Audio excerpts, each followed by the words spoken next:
Joel Rosenberg writes, God has not given us Bible prophecy to scare us, but to prepare us. We reserve a few minutes to discuss current trends that you'd expect from reading Bible prophecy. We are futurists, and that's a good thing. We interpret all unfulfilled prophetic passages as future events that are going to occur in a literal, physical, apocalyptic, global context. We look at things like biometrics, artificial intelligence, cashless commerce, the manipulation of human DNA, global government, the exponential growth of human knowledge, and the rebirth of the nation of Israel. Those are all end times prophetic events that are trending in the world today. We haven't talked about human trafficking.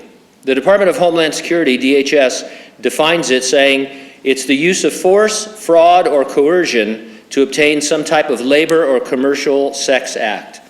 Every year, millions of men, women, and children are trafficked worldwide, including right here in the United States. It can happen in any community, and victims can be any age, race, gender, or nationality. Traffickers might use violence, manipulation, false promises of well-paying jobs, or even romantic relationships to lure victims into trafficking situations.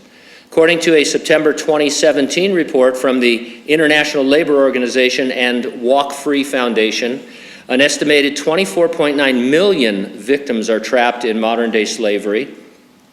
Of these, 16 million were exploited for labor, 4.8 million were sexually exploited, and 4.1 million were exploited in state-imposed forced labor. Forced labor takes place in many different industries.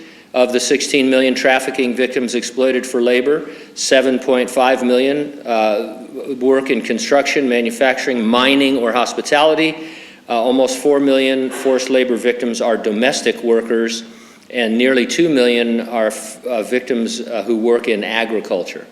The breakdown of men, women, and children is this: 71% of trafficking victims around the world are women and girls, 29% are men and boys, 75% are aged 18 or older, with the number of children under the age of 18 estimated at 5.5 million. Now, reading the Bible as a futurist, you sadly expect this new slavery, as they call it, to be increasing worldwide.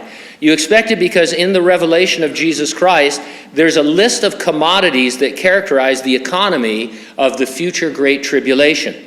It lists the following: merchandise of gold and silver, precious stones and pearls, fine linen and purple, scarlet, every kind of citron wood, every kind of object of ivory, every kind of object of most precious wood, bronze, iron, and marble, cinnamon, incense, fragrant oil, and frankincense, wine and oil, fine flour and wheat, cattle and sheep, horses and chariots, and the bodies and souls of men.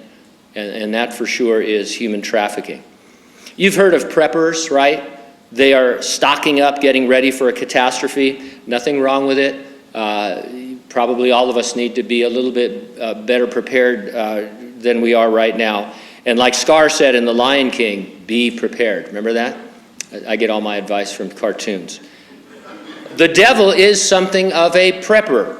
He is preparing earth for the Antichrist global government.